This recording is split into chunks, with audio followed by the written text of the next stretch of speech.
Hello everybody, it's Dr. B again, and it is now week 5 here at Rasmussen College, Chemistry 1100C. Let's have a look at what we're up to this week.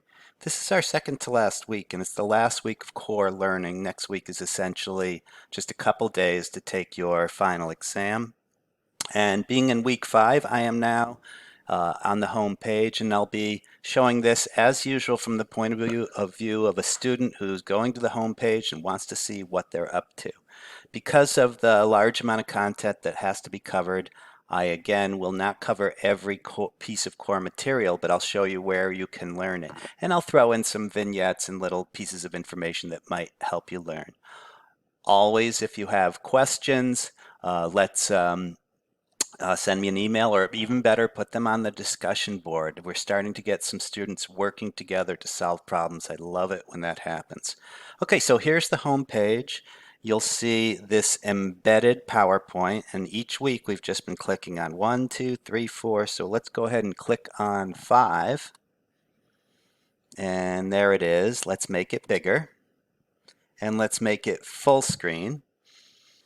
And once we do, we should have an overview here of what we're up to for week 5.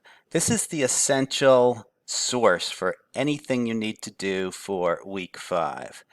I should say that the most important thing to click on would be the actual module, which shows everything in its unchanged form. And maybe while this is loading, I'll have a look there.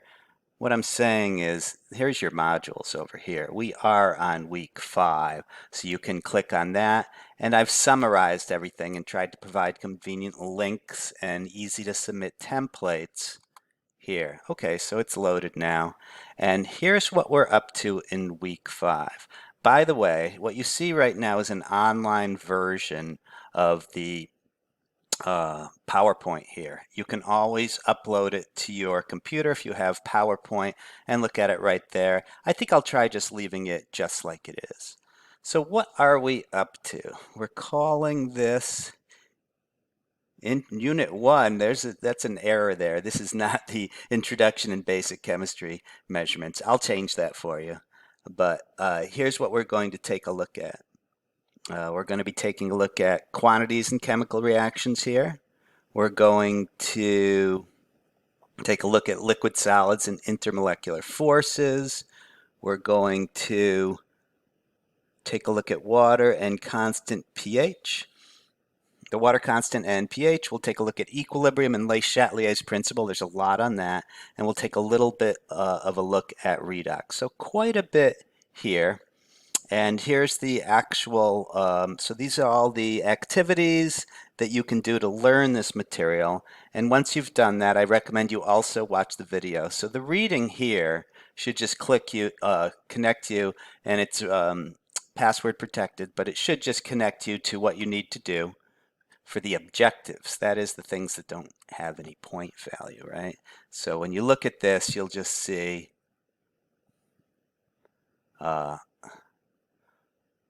all the reading and all the learning that you need to do. What I generally do is I read all this stuff, but I don't necessarily watch every single video. Instead, I have some shorter videos which I would recommend. Now, I'm not telling you not to, as usual. Watch these. Watch everything if you have time. But you may like watching these videos. They are designed to get right to the point. They're a little bit briefer, and they cover all the core materials. So if I go to that home page there, here's the videos here. And all these links work when things are embedded like this, which I like. And I'm going to mute this, or pause it actually. Hi, this is. And here they are, all playing in order, all of the screenshots. Thank you to, I think it was Jennifer, for pointing out that some of these were labeled as private. They should all work now. And you'll see that these cover stoichiometry, mole conversions, gram to gram, energy, concentration, some molarity problems, a little bit about acids and bases, a little bit about equilibrium. We have a nice lab for that. Le Chatelier's principle, and oxidation number, and I think that's it. Yes, so that covers all the core material. Notice the brevity of a lot of these. They're only 3 minutes long, 1 minute long, 5 minutes long. So I would suggest you give these a try. Once you've spent 2 days, there it is, 2 days working on the foundational material, and watch this video. Now this is probably an older one. I can't really link it until it's done, but I'll have this video linked as soon as I'm done. And I might as well throw in the passphrase right now. The passphrase for this week is Le Chatelier's principle. You must spell it correctly. I'm just kidding. Everybody spells it wrong. It's spelled like 3 different ways in this unit. But anyhow, that is the passphrase for this week, Le Chatelier's principle. Please do try to make it to the 7 p.m. live session. And I hope that you do. Okay, so that's Monday and Tuesday. You've done all the reading, you've watched the videos, you attended the live classroom.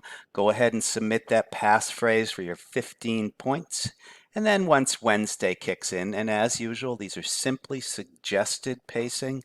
You don't have to submit everything until Sunday, but it would be a huge mistake to wait until Sunday without doing anything. Oh my God, you'd never get it. So I think this pacing should work. I've had some students start the next unit early, so they're even getting ahead. That probably feels really nice.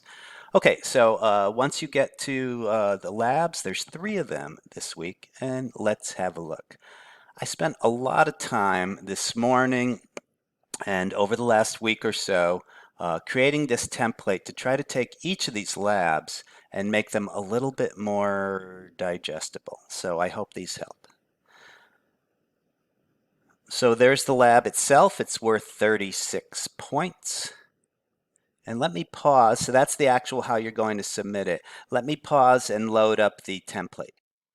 Okay, I thought that I would show you exactly how you can go ahead and find these templates if you're having any issues.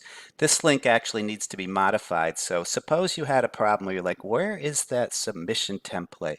Well, they're all listed in the early on. So if you go in here and just go, say we'll start right from the beginning, you should be able to work your way through to this master list. I don't know, it's maybe 7 or 8 slides in. There it is.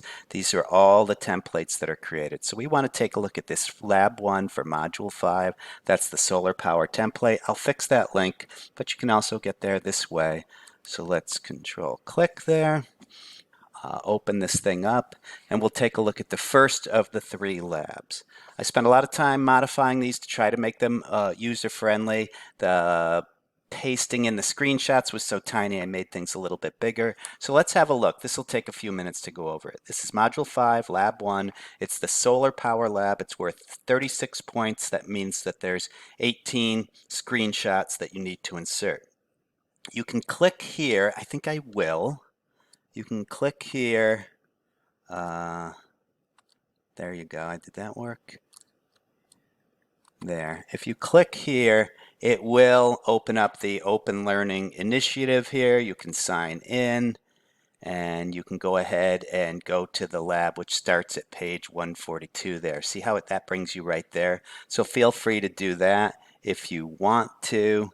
Otherwise, let's have a look at the lab. So you're going to click on that, and you're going to take a look at a lot of questions that have to do with a simulated solar power plant. So this is some questions that have to do with energy.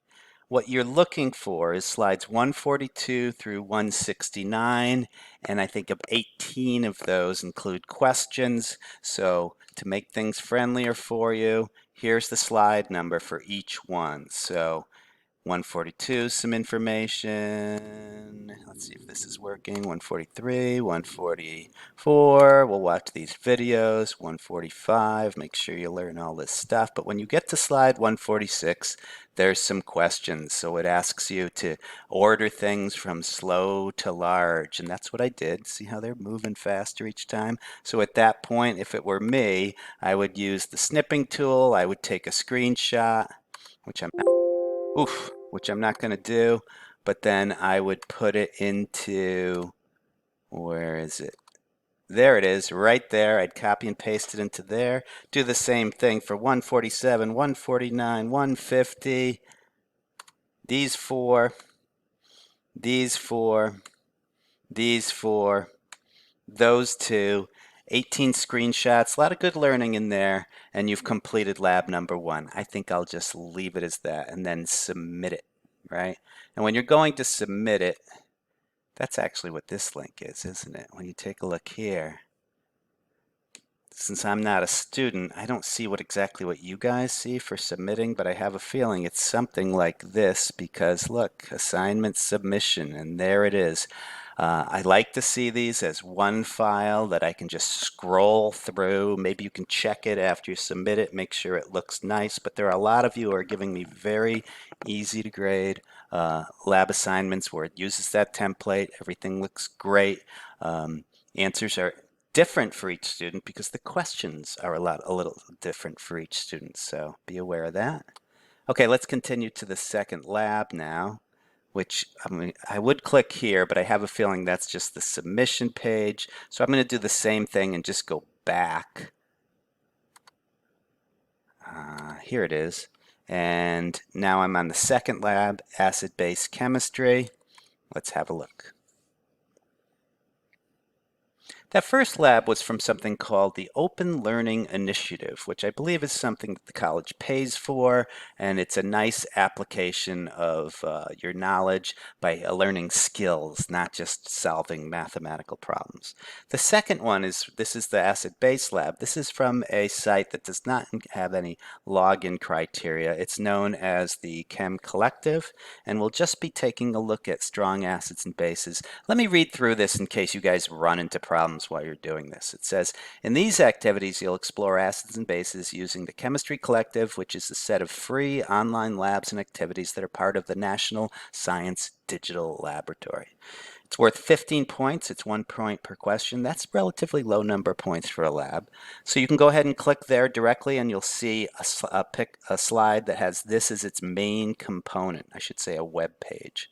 We'll be performing just this strong acids and bases activity, so you can click on the little down arrow there, and then on the next slide I'll just guide you through it. So there you are, you've clicked on that, no sign is required. Following the instructions for the strong acid bases activity, you'll do a titration. That means you'll be given an acid of unknown concentration, and you got to figure out what the concentration is. The principle has been around for a long time, and it's a very precise, very cheap, and very useful method. And here's the basic idea. If you've got an acid but you don't know how concentrated it is, well, add a base that you do know how concentrated it is. The more base you have to add, the more concentrated that acid must be. Mathematically, this turns into C1 V1 equals C2 V2. The original concentration of your material times its volume will be equal to the concentration of what you dripped in times its volume. You'll measure how much base, it's typically sodium hydroxide, measure up the volume that you need to throw in. You know its molarity. You know the volume of the acid that you are neutralizing, so you have 3 of the 4. Solve for that fourth thing, and you'll have the concentration of your unknown acid. So it says perform the titration, and then you'll type in what the concentration is, and you get a pretty little green. You did it right. And so throw your screenshot here. And then there's some follow-up questions. You can answer them directly, or you should be able to. There it is. See how this works out? You can just type right into these. Once again, just an effort to have you focus on the questions and not the formatting or the method. Answer this question, go on to the next questions, which is a little practice quiz, if you will. A bunch of questions, choose your answer here. So for example, if you thought the answer was, you gotta watch out there. If you thought the answer was, there it is, 3. You know, I might have to fix this a little bit because see how this is getting in the way a little bit? And look at how small that is. There it is. 3 is your answer. So maybe I'll just lift this up a little bit, clean this up a little bit, and hopefully you can do that. I'm not saying 3 is the right answer. show your work here that gets you there. You can either do that by hand or you can type it in here, showing your work.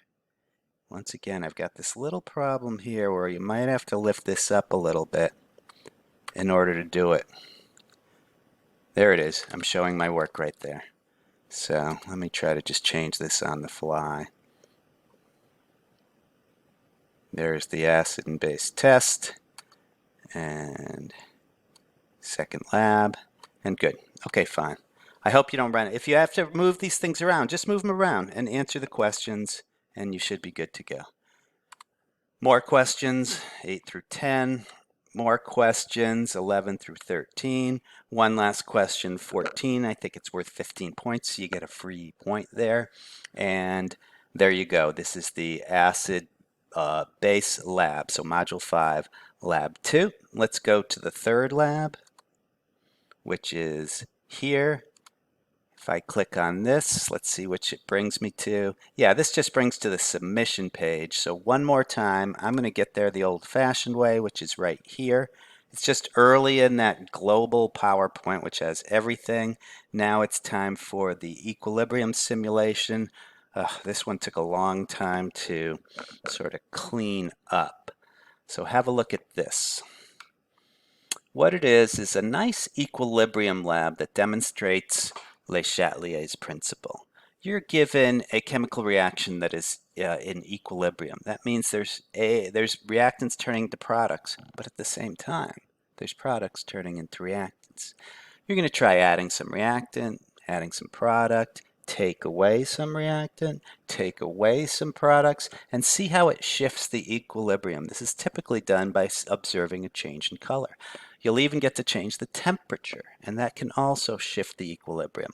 And then at the end of this unit, you'll calculate the equilibrium constant at one temperature, calculate it at another temperature, and think about what that means. Don't forget equilibrium concentration. Equilibrium constants for equilibrium are equal to the concentrations of the products.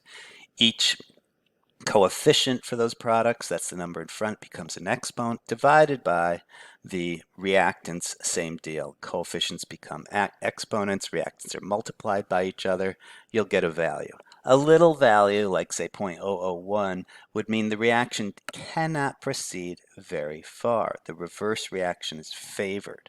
If you have a K value like 1,000,000 or 10 to the 26th or some crazy value, most chemists think of that as a good thing. The reaction goes right to completion and you don't have to worry about the reversal thing.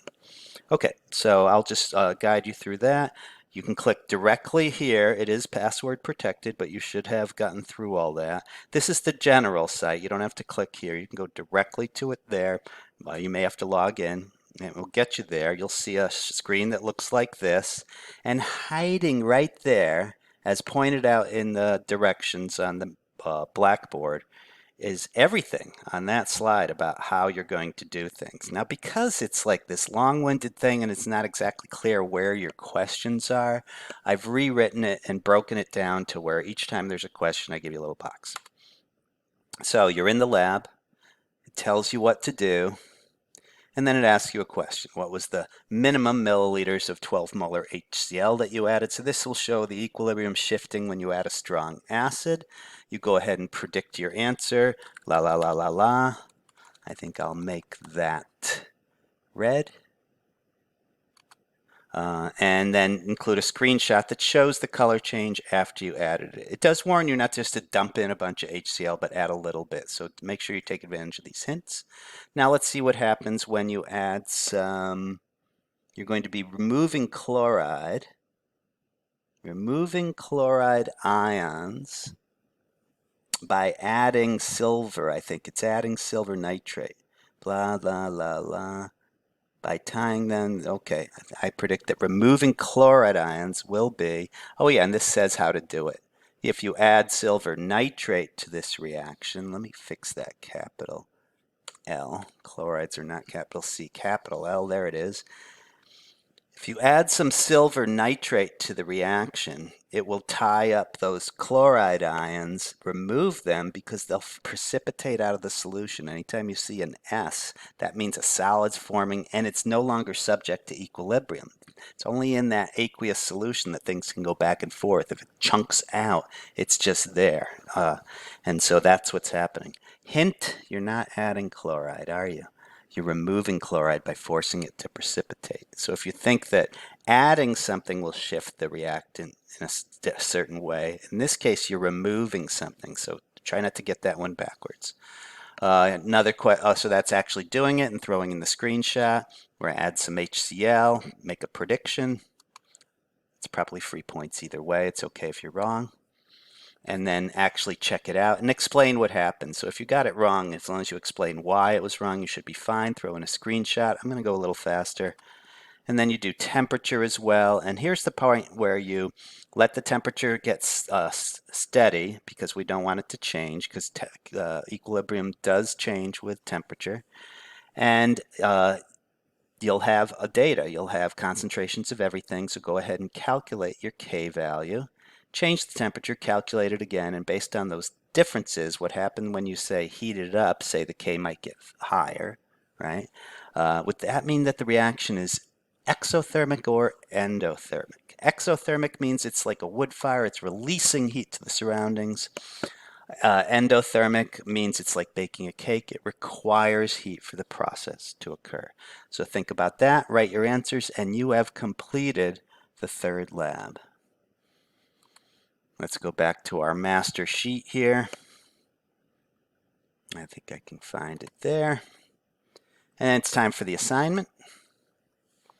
This is a relatively big unit.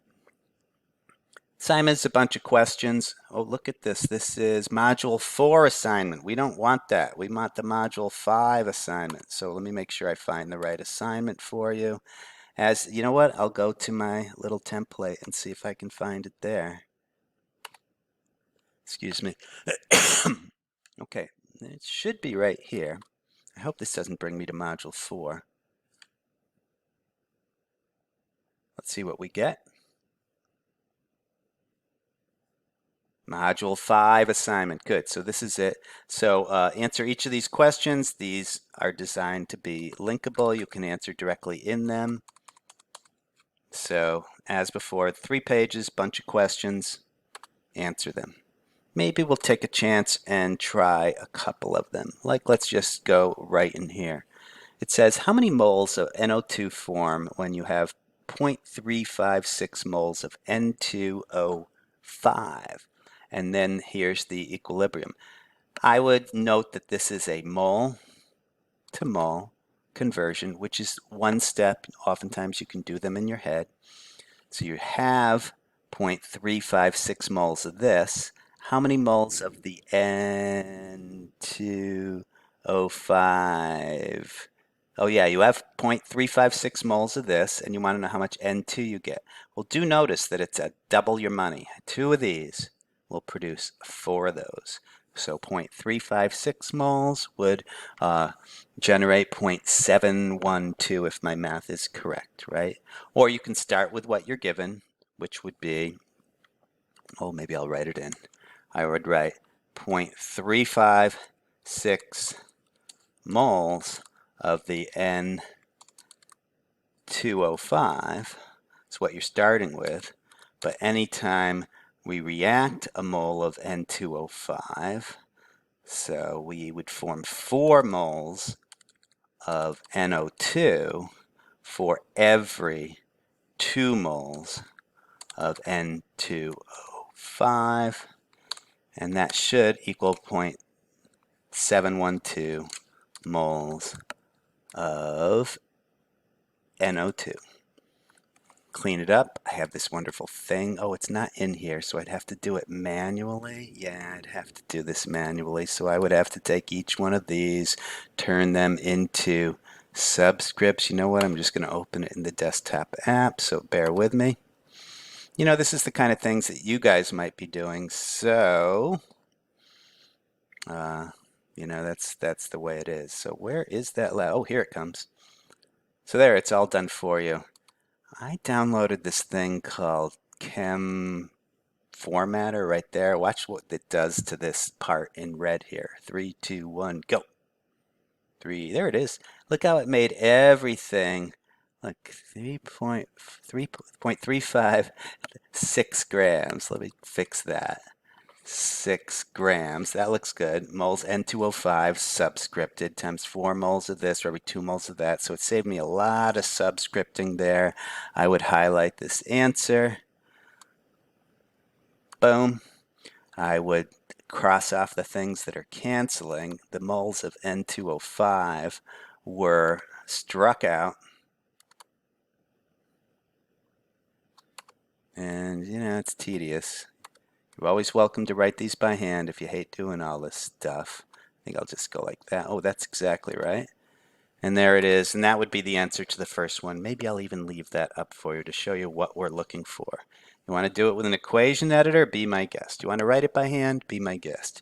You don't like the template and you just want to answer on a piece of paper and put them all together? That's okay too.